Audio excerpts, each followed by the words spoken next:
రాజాది రాజులు వచ్చారు, రాజ్యం వెళ్ళారు, వాళ్ళు వెళ్ళిపోయారు. ధనికులు ధనాన్ని సంపాదించారు, లోపల దాచిపెట్టారు, వాళ్ళు కూడా వెళ్ళిపోయారు. పాచిన పళ్ళోడు సంపాదిస్తే బంగారు పళ్ళోడు తినిపోయాన్నట్టు సామెత ఉంది కదా. అలాగే ఎవడు ఏం తీసుకోపోలేడు. కానీ 1,00,000 కోట్లు సంపాదించిన వానికంటే ఈ వాక్యము నీ దగ్గర వచ్చి చూడు. ఈ వాక్యము ఏమి, నీవు గొప్పవాడు, నీవు గొప్పవాడు. వాడు 1,00,000 కోట్లు సంపాదిస్తాడు, చచ్చిపోతాడు, నరకానికి అగ్నిగుండానికి వెళ్ళిపోతాడు. యేసుప్రభు అదే చెప్పాడు, ఆత్మయే జీవింపజేస్తున్నది, శరీరం కేవలం నిష్ప్రయోజనం. నిష్ప్రయోజనమైన శరీరం కోసం ఎందుకు మీరు? అందుకే యవనస్తులు, మీరందరూ యవనస్తులకు ఇది టీనేజ్, మంచి టీనేజ్ కాలం. ఇప్పుడు మీరు మంచిగా ఉండాలన్నా చెడ్డగా ఉండాలన్నా మీ చేతిలోనే ఉంది. మీకు ఒకడు దుష్టుడో ఒకడు చెడ్డోడో రారా మందు కొడదామంటే మందు కొట్టిపోతారు. ఒరే సిగరెట్ కొడదామా సిగరెట్ కొడతారు. ఒరే పానపొరాకులు తిందామా పానపొరాకులు తింటారు. ఏంది దుష్ట సాంగత్యం మంచి నడివడి చెరుపును. ఇప్పుడు ఏంది, ఇంత కష్టపడి చిన్నప్పుడు కానీ మీరు చదివి చదివి చదివి నువ్వు మీసాలు వచ్చే టైంలో, ఆ టైంలో ఒకటి దుష్టుడు వచ్చి సరా తాగేది నేర్పా, బీర్ తాగేది నేర్పా, సినిమాలు చూపేది నేర్పా, ఇటువంటివన్నీ చేసి తర్వాత ఏముంటుంది, అదే పిచ్చి పడుతుంది. ఎవరో కాలేజీ అమ్మాయిలో వాళ్ళు వీళ్ళు పోతా ఉంటే వాళ్ళకి బీట్ కొట్టడము, షీట్ కొట్టడము, ప్రేమలో లవ్లో పడడము, ఏమి అన్ని ఫెయిల్ కావడము, ఏమి నుయ్యో పొయ్యో గోయో చచ్చిపోయాడు. అందుకే శరీరము కేవలం నిష్ప్రయోజనం. అందుకే బాల్యముందే ఓ యవనుడా నీ యవన కాలం ముందు సంసృష్టిగా ఉండనేము, నీ కోరిక చొప్పున నీ దృష్టి ఇష్టం చొప్పున ప్రవర్తించును. అయితే వీటినన్నిటిని బట్టి దేవుడు నిన్ను తీర్పులోనికి తెచ్చునని జ్ఞాపకం ఉంచుకును.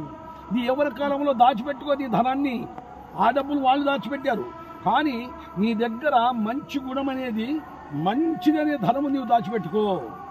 నీలో ఉండేటివన్నీ తీసేయద్దు, నీలో దాచిపెట్టుకొని దేవుడు చెప్పిన ప్రతి మాట వింటే నీ యవన కాలంలో యేసుక్రీస్తు ప్రభును రక్షకుడుగా, యేసు ప్రభు నా కొరకు శిలువలో మరణించాడు, నా కొరకు ఆయన చనిపోయాడు, నా కొరకు రక్తం కార్చాడు, ఆయన సమాధిలో నుండి 3వ దినం సజీవుడుగా లేచాడని నీవు విశ్వసిస్తే అప్పుడు నీకు రక్షణ. ఎల్కే తండ వచ్చి మేము చెప్పాం సువార్త. ఏమి నీ పేరు నాయక? ఏం నాయక్? జయంత్ నాయక్. జయంత్ నాయక్ ఈ రాత్రి వేళ నీకు చెప్పేది ఏదంటే, బాగా ఆలోచించి 9 గంటల 13-15 నిమిషాల్లో ఈ టైంలో దేవుడు నిన్ను నీ దగ్గర నన్ను పంపించాడు. దేవుడే పంపించాడు, లేకపోతే నీవు నేను ఎలా కలుసుకుంటాం? దేవుని ప్రణాళిక ఉంది. జయంత్ నాయక్ అనే ఒక అబ్బాయి మార్పు చెందాలి, మారు మనసు పొందాలి, పాప క్షమాపణ పొందాలి, రక్షణ తీసుకోవాలి అని ప్రభువు వీక్షణ ఉంది. అందుకే నీకు ఈ రాత్రి వేళ ఈ మంచి రాజ్య సువార్త ప్రకటించబడుతుంది. సువార్త అనగా మంచి మాట. యేసు అనగా రక్షకుడు. మన కొరకే పాపుల కొరకు ఆయన పుట్టాడు ఈ భూమి మీద. పాపములో ఉన్న మానవాళిని ప్రచారం చేయడానికి ప్రభు మనలాంటి శరీరం ధరించుకొని మరణించి సమాధి చేయబడి 3వ దినమున సజీవులు లేచాడు. నేను కూడా పాపినే ఒకప్పుడు తాగుతూ బీడీలు, సిగరెట్లు, గోవా, గుట్టిక, మందు, హతిచాప్, గాయచాప్, హోంపుడి, దుర్మార్గమైన పనులు చేసుకుంటూ తిరిగిన వాడిని. నన్ను దేవుడు ఈ వాక్యం మార్చేది, ఈ వాక్యమే నన్ను మార్చింది, ఎవడు మార్చలేదు. ఆ వాక్యం ఎవరు తెలుసా? ఆది యందు వాక్యం ఉండెను, వాక్యము దేవుని యందు ఉండెను, వాక్యము దేవుడే ఉండెను. ఆ వాక్యమే కృప సత్య సంపూర్ణంగా మన మధ్యన యేసుక్రీస్తు ప్రభు శరీరధారిగా వచ్చి మన పాపముల కొరకు శిలువలో మరణించి మన పాపముల కొరకు ఆయన సమాధి చేయబడి మన పాపముల కొరకే ఆయన సజీవుడుగా లేచాడు. యేసు పిలుస్తున్నాడు, నేనే మార్గము, నేనే సత్యము, నేనే నిత్య జీవం. ఏం జయంత్ నాయక్? దేవుడు అందుకే మీరు ఏం చేయాలి తెలుసా? వెండి బంగారం ఇవ్వాల్సిన అవసరం లేదు. మీరు బాగా చదువుకొని పరిశుద్ధ గ్రంథం బైబిల్ కూడా మీకు కావాలంటే నేను తెచ్చిస్తాను. బాగా చదువుకొని అప్పుడు డిసైడ్ చేసుకో. భూమి ఆకాశం సృష్టించిన సృష్టికర్తను నేను స్మరిస్తున్నాను. సృష్టి కాదు, సృష్టికర్తను నేను నీకు పరిచయం చేస్తున్నాను. నిన్ను నన్ను కలగజేసిన వ్యక్తి ఆయనే, యేసుక్రీస్తే. నీకు కొరకు నా కొరకు ప్రాణం పెట్టి తిరిగి లేచిన ఏకైక వ్యక్తి ఎవరై అంటే యేసుక్రీస్తు ప్రభు.